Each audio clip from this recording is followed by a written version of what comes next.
শুভ সকাল বন্ধুরা, কেমন আছো সবাই? আশা করি তোমরা ভালো আছো। আর আমি কিন্তু খুব ভালো আছি। সকালবেলা ঘুম থেকে উঠে সম্পূর্ণ কাজ বাজ হয়ে গেছে। আর উঠানে তো জল খাওয়া অভাব নেই, আর কি আর করবো।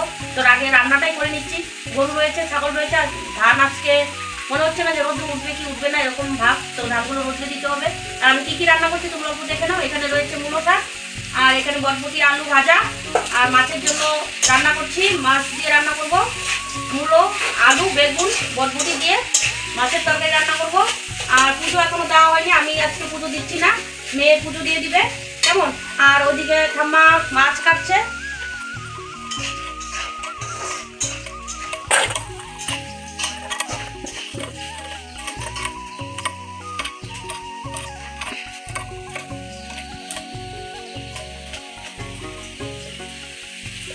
আমি তরকারিটা এরকম করে রান্না করছি আগে, তো কষিয়ে রাখছি। মাছগুলো ভেজে বাস দিয়ে দিব, বাস হয়ে যাবে তাহলে।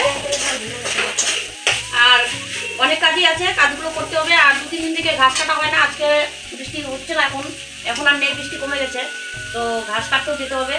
আর ছাগলগুলো তো রয়েছে, ওগুলো তো দিতেই হবে। তো যাই হোক, আমি রান্নাটা কমপ্লিট করে নিই, তারপরে বাকি কাজগুলো করবো। তো ধানগুলো বের করে নিয়ে যাবো ডিগির পারে, ওখানেই দিতে হবে। কি আর করবো, এরকমই পরিস্থিতি হয়ে গেছে। তো যাই হোক, এই দেখো মূলো শাক, আর এখানে রয়েছে বরবটি আলু ভাজা। আর সবজিটা আমি কষিয়ে রাখছি, কারণ মাছ এখনো কাটা হয়নি। মাছগুলো ভেজে বাস ঝোল দিয়ে দিব, কেমন? তো যাই হোক, পরে দেখা হবে। বন্ধুরা দেখো, ঠাম্মার মাছ কাটা হয়ে গেছে, এখন ভেজে নিচ্ছি। আর এই মাছগুলো আলাদাভাবে ভাজছি, কারণ ছেলে মাছ ভাজা খাবে, তরকারিতে খেতে চায় না মাছ, তাই জন্য আলাদাভাবে ভাজা করছি। আর দুবার ভাজতে হবে। আর এদিকে শাক আর ভাজা হয়ে গেছে, এখন ওই মাছগুলো ভেজে তারপর তরকারিটা ঢেলে দেবো, তাহলে আমার রান্নাটা কমপ্লিট হয়ে যাবে। তো বন্ধুরা দেখো, তরকারি ঢেলে দিয়েছি। আর কড়াইটা খুব পাতলা, তো তাই জন্য খুব গরম হয়েছে, তো দেখতেই পাচ্ছ। তো যাই হোক, তরকারিটা রান্না হওয়ার পর তো আমরা খাওয়া দাওয়া করে চলে যাব ধান নিয়ে। ধানগুলো তো শুকায়নি, ওগুলো নিয়ে চলে যাব ডিগির পাড়ে, ওখানে গিয়ে দেখা হবে। তো বন্ধুরা দেখো, চলে এসে অল্প নাড়াচাড়া করে দিচ্ছি ধানগুলো হাতিয়ে। দেখো ঠাম্মাও করছে, কিন্তু কি আর করবে, ধানগুলো না তো নষ্ট হয়ে যাবে একটা। কি যে বলবো, মানে রৌদ্র তো নেই, আর এখনও রৌদ্র কিন্তু নেই, একদমই রৌদ্র নেই। তো যাই হোক, পরে দেখা হবে একবারে তোমাদের সঙ্গে। তো বন্ধুরা দেখো, এখানে একটা ঠাকুর দেখতে পাচ্ছ। তো এটা কিন্তু হাতে বানানো ঠাকুর। তো একটা দিদিভাই ঠাকুরটা বানিয়েছে, আর আমার মেয়ে মাটি এনে দিয়েছে। মনসা পূজার সময় যে কিছুটা মাটি রয়েছিল, সেই মাটিটা কিন্তু এনে দিয়েছে। যে পিসিমণিকে বারবার করে বায়না করছিল যে ঠাকুর একটা বানাতেই হবে। তো বললো কি ঠাকুর বানাতে হবে? তো বললো সরস্বতী ঠাকুর বানাতে হবে, দিলে ঠাকুর আর একটা হয়ে যাবে আসুনে। তো দেখতে কিন্তু অনেকটাই ভালো লাগছে। হাতের কাজ কিন্তু খুব সুন্দর। কি বলো তো, অনেক রকমের মানে কাজ করতে পারে হাতের কাজ, কিন্তু আমার কাছে খুব ভালো লেগেছে। ছোট্ট মতো একটা ঠাকুর। তো দিদিভাইকে তোমাদেরকে দেখাবো, তোমরা দেখে নিও। তো দেখো, খুব ভালো লাগছে। তো দেখতেই পাচ্ছ। আর কি বলো তো, মানে কালার যে করেছে, মানে যেরকম আছে সেরকমই দিয়ে কোনো রকম কালার করেছে, তবুও কিন্তু খুব ভালো লাগছে, তাই না? তো চলো দিদিভাইকে দেখি। দিদিভাই কোথায় চলে গেল, আসুক, তারপরে দেখাচ্ছি। তো বন্ধুরা দেখো, এই যে দিদিভাই রয়েছে, দেখো হাতে আমি ঠাকুরটা তুলে দিয়েছি। দেখো এই যে দেখো ঠাকুর। তো এরকম বয়সে এত সুন্দর একটা ঠাকুর বানিয়েছে, খুবই ভালো লাগছে আমার, মানে খুব ভালো লেগেছে। আর বয়সটা জানো কত? নিচেও 75 বছর বয়স হবে।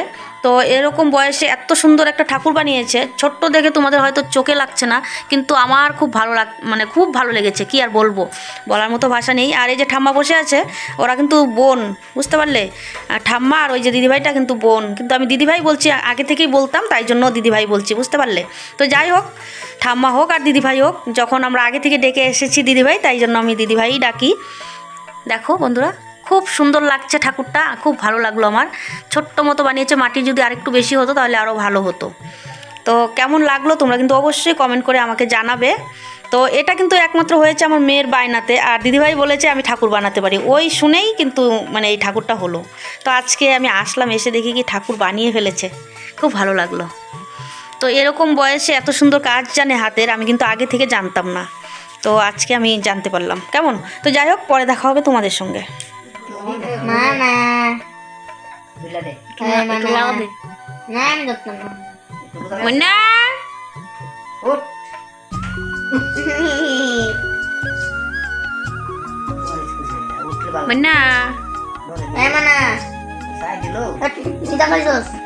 তোর দাঁতটি যে কি নোংরা, জীবনে দাঁত মজস।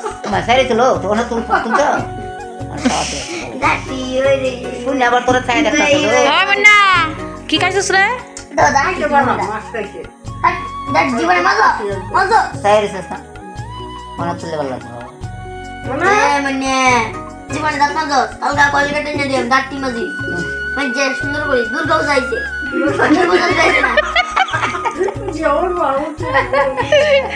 ওই মুন্না দাঁত দেখা। চা চা চা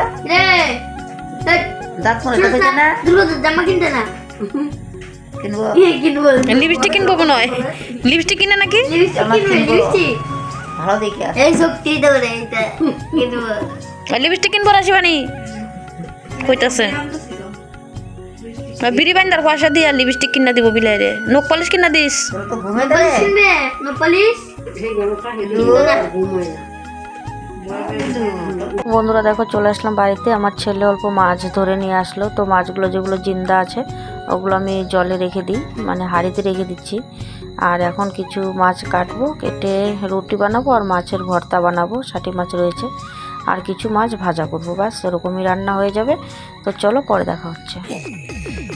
তো বন্ধুরা দেখো রাত্রের মতন খাবার, তো রুটি বানিয়েছি আর ছেলে মাছ ধরে নিয়ে আসছিল, তো তোমরা তো দেখেছো। তো ষাটি মাছের ভর্তা বানিয়েছি, তো ষাটি মাছের ভর্তা আর রুটি, ব্যাস এরকমই খাবার। আর এই দেখো মাছ ভাজা, তো কিছুটা মাছ ভাজা করেছি, তো ছেলে বলছে মাছ ভাজা খাবে তাই জন্য। তো যাই হোক আজকের মতো এই পর্যন্ত, পরবর্তী নতুন একটা ব্লগের সঙ্গে দেখা হবে। টাটা বাই, সবাই ভালো থাকবে আর সুস্থ থাকবে। আর এদিকে দেখো ঠাম্মা খাচ্ছে। তো বাই বন্ধুরা, সবাই ভালো থেকো আর সুস্থ থেকো, আমার সঙ্গে থেকো আর সাথে থেকো।